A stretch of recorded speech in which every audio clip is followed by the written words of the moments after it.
Property के कारोबार पर एक और कुल्हाड़ा चला दिया गया। बजट में कैपिटल वैल्यू टैक्स की शरह पुरानी और कैपिटल गेन टैक्स की शरह में कई गुना इजाफा कर दिया गया।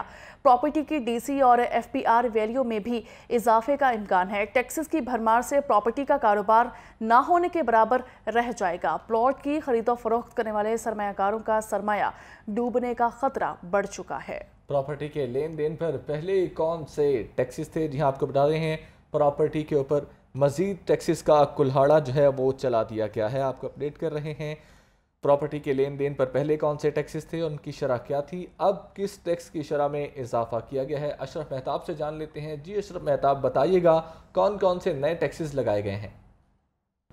जी बिल्कुल, जैसा कि आपको मालूम है कि बजट 2024-25 आ चुका है, फिनांस बिल भी पास हो चुका है। अब इसके ऊपर जो टैक्सेस की भरमार की गई है वो मुख्तलिफ सेक्टर की मुख्तलिफ है।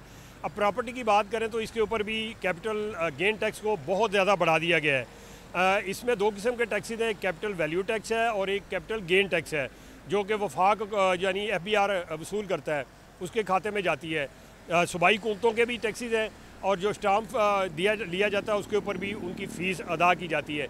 अब जो कैपिटल वैल्यू टैक्स था उसकी शरह जो है उसको नहीं छेड़ा गया। वो फाइलर के लिए 3% थी, नॉन फाइलर के लिए 10.5% थी।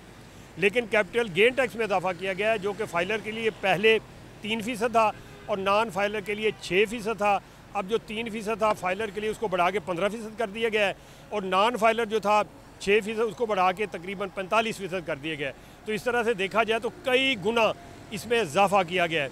इससे ये होगा कि जो प्रॉपर्टी का कारोबार पहले ही पस्ती का शिकार है उसमें मज़ीद पस्ती आएगी और जो आज से 3-4 साल पहले प्रॉपर्टी में बूम आया था वो ख़त्म हुआ और अब मज़ीद उसमें कमी होगी। एक इसमें यह फ़ायदा होगा कि इसकी कीमतों में जो कमी होगी तो जेन्युइन जो बायर होगा जिसने घर बनाना है उसको शायद सस्ता प्लाट मिल जाए और वो घर बना ले। बाकी जो इन्वेस्टर है उसके लिए बहुत नुकसान है कि उसकी इन्वेस्टमेंट जो है ऑलरेडी उसने की हुई है उसको नुकसान पहुँचेगा।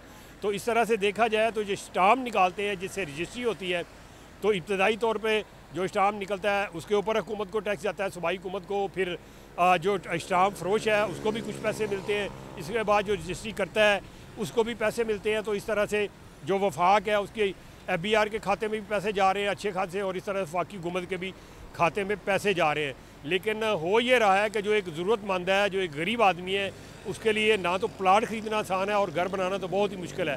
पहले ही उसके लिए एक ख्वाब था प्लाट खरीदना, मज़ीद उसके लिए मुश्किल हो जाएगा। लेकिन जो इन्वेस्टर है वो उनको नुकसान होगा सबसे ज़्यादा, क्योंकि वो इन्वेस्टमेंट करते थे, आज एक चीज़ ख़रीदी, साल बाद उसको बेचा या 6 महीने बाद तो अच्छी खासी उसमें रकम ऐड हो चुकी होती थी, रेट बढ़ चुका होता था। अब ये जो टैक्सेस लग गए हैं इससे खरीदो फरोख्त में कमी आएगी और फिर रेट्स लामहला कम। बहुत शुक्रिया अशरफ मेहताब अपडेट करने के लिए।